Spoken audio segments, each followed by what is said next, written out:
Close your eyes.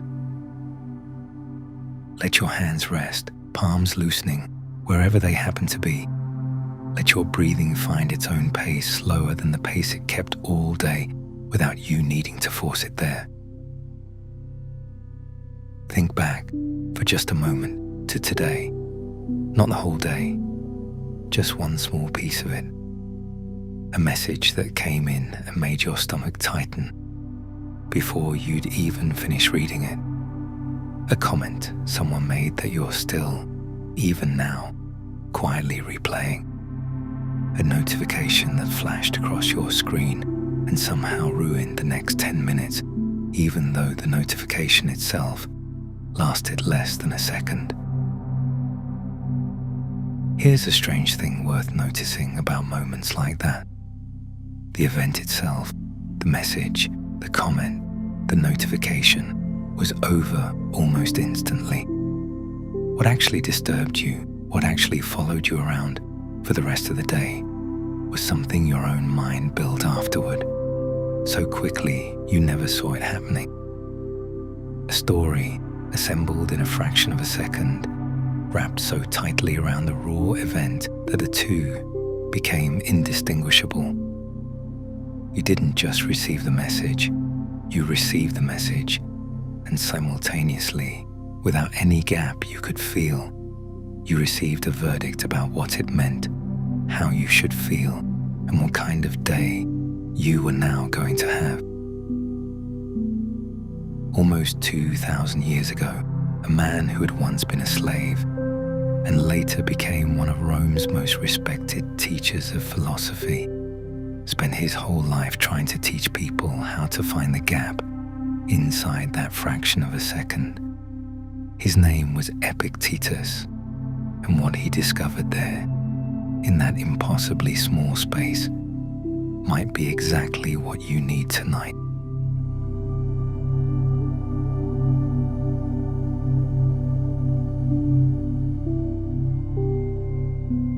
Let's start with what your mind is actually doing underneath all of that speed. The human brain is, in a very real sense, built to judge instantly. For most of our history as a species, that speed kept us alive. A sound in the dark had to be sorted immediately into safe or dangerous, because the animals too slow to sort it correctly didn't survive long enough to pass anything on. We inherited that same rapid sorting machine, and it still runs constantly, all day, every day. Except now, it isn't sorting sounds in a dark forest. It's sorting text messages, emails, comments, headlines, 100 small stimuli an hour, each one instantly stamped good or bad, safe or threatening, before you've had any real say in the matter. Notice how relentless that environment actually is. A phone that can vibrate at any moment, day or night, each buzz demanding an instant verdict. A feed engineered, quite deliberately, to provoke a reaction as quickly as possible. Because reaction is what keeps you scrolling. Your mind was built for occasional danger in a quiet forest. It's currently running that same ancient sorting software against a world producing hundreds of small, urgent feeling stimuli before lunch. The Stoics had a word for the raw material arriving at the front of all this, before your mind has done anything to it at all. They called it an impression, just the bare data. A sound, a sentence on a screen, a face seen for half a second, wearing an expression you couldn't quite read. In that first instant, an impression is neutral. It hasn't been judged yet. It hasn't been assigned a story. It's simply information arriving. What happens next is the part almost nobody notices happening. And it's the part we're going to spend tonight learning to notice.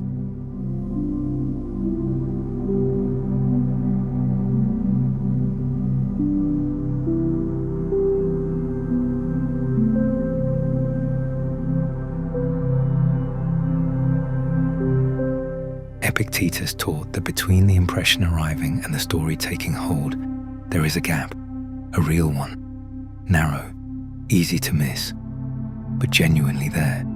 And he believed the gap was, in fact, the single most important piece of psychological territory a person could ever learn to defend.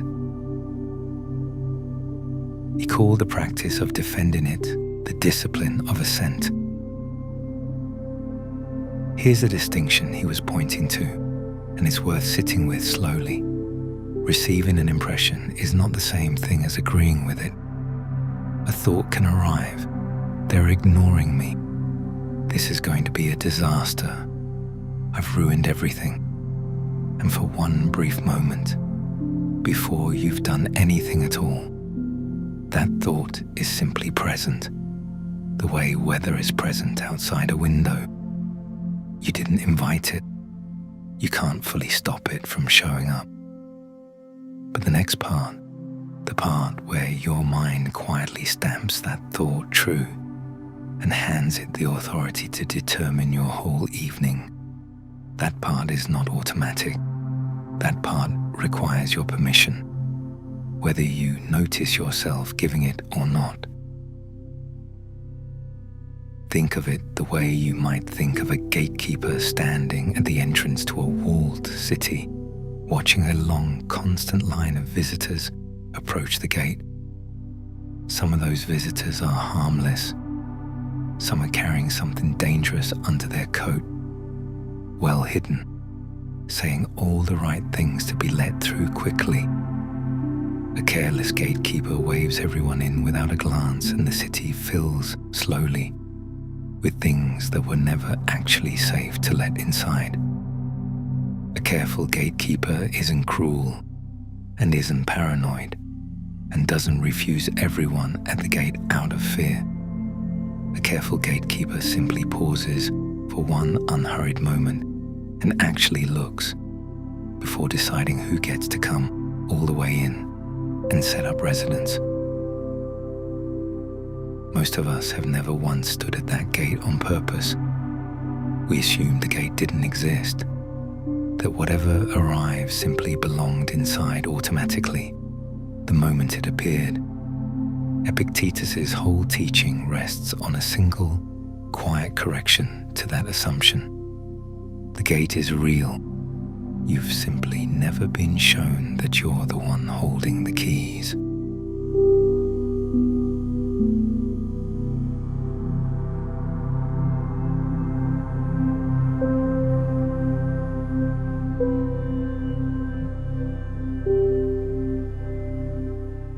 So how, practically, does a person actually stand at that gate?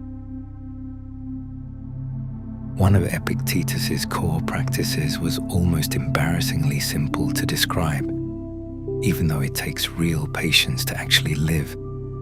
He taught his students to strip a disturbing event down to its barest, most physically accurate description. No adjectives, no story, no verdict. Just the facts, exactly as a stranger with no stake in the outcome might report them. Try it, gently, on the small thing from today you thought of earlier. Not they're ignoring me. They clearly don't care. Just a message was sent, and no reply has arrived yet. Not this is a disaster. I've ruined everything. Just a mistake happened, and it has not yet been corrected. Notice how much of the original weight came not from the bare fact, but from everything you quietly stacked on top of it in that first unnoticed instant. The adjectives are almost always where the suffering actually lives. Strip them away, even just for a moment, and what's left underneath is usually far quieter, far more survivable than the story made it feel. This isn't about pretending nothing matters or performing a cold, detached indifference to your own life. Epictetus wasn't teaching numbness, he was teaching accuracy.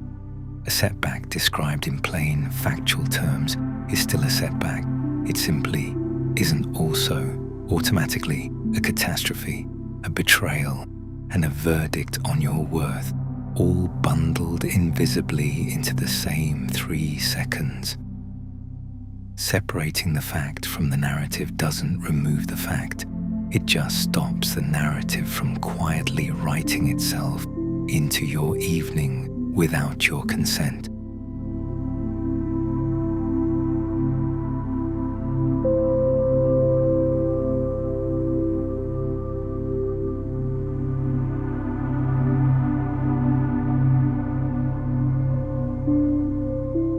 There's a specific phrase Epictetus is remembered for teaching his students to say silently in the exact moment a disturbing impression first arrives, before agreement has been granted. Something close to, "Wait a little for me," a small, unhurried request addressed to the thought itself, asking it to hold still for just a moment before being allowed to determine anything. Say it slowly, in your mind, the way you might say it to someone knocking urgently at a door late at night. Wait a little for me. Not a refusal, not a slammed door, just a pause, long enough to actually look at what's asking to come in, rather than throwing the door open on reflex the instant the knock arrives. There's a particular kind of freedom hiding inside that small pause, one that's easy to overlook. You are not actually obligated to have an opinion about everything that crosses your awareness. Not every provocative comment requires your outrage. Not every uncertain silence requires your fear. Not every headline, every notification, every carefully engineered piece of bait designed specifically to provoke an instant reaction requires you to supply that reaction on schedule the moment it's demanded. You are allowed to let an impression simply pass by unassented to, witnessed, but not agreed with, not adopted, not carried forward into the rest of your night. People are starting to call this, in one form or another, a kind of sovereignty, the quiet, deliberate reclaiming of your own attention from a world that has gotten extremely good at seizing it without asking. Epictetus would likely have recognized the idea immediately, even separated from us by 2,000 years and every piece of technology in between. He'd have simply called it what he always called it: guarding the gate, refusing to hand your peace of mind to whatever happens to be knocking loudest tonight.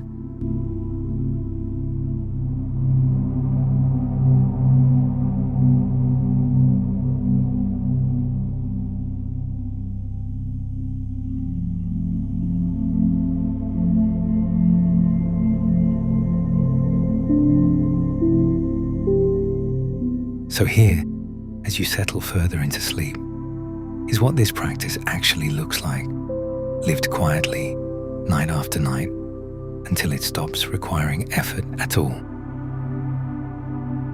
You start to notice the impressions arriving, instead of being silently ruled by them. That email, that comment, that flicker of comparison that showed up uninvited somewhere in the middle of an ordinary afternoon.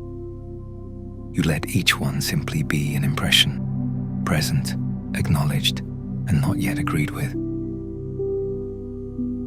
You practice describing the events of your day in plainer terms than your first instinct offers you, and you notice, gradually, how much lighter plain description actually feels compared to the story your mind wanted to build instead.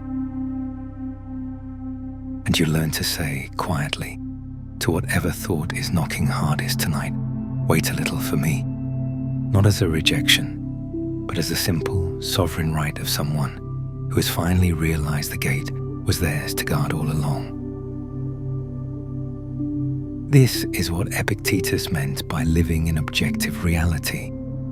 Not a colder life, not a smaller one, a life where the raw facts are finally allowed to be just facts again, unburied from underneath everything anxious, reactive, and unexamined that used to get piled on top of them automatically in the space of a single unnoticed breath. You don't have to guard the gate perfectly tonight.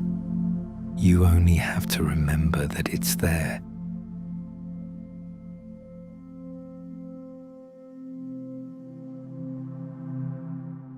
Whatever impressions are still knocking gently at the edge of your mind right now, the last thoughts of the day still asking for a verdict, you can let them wait.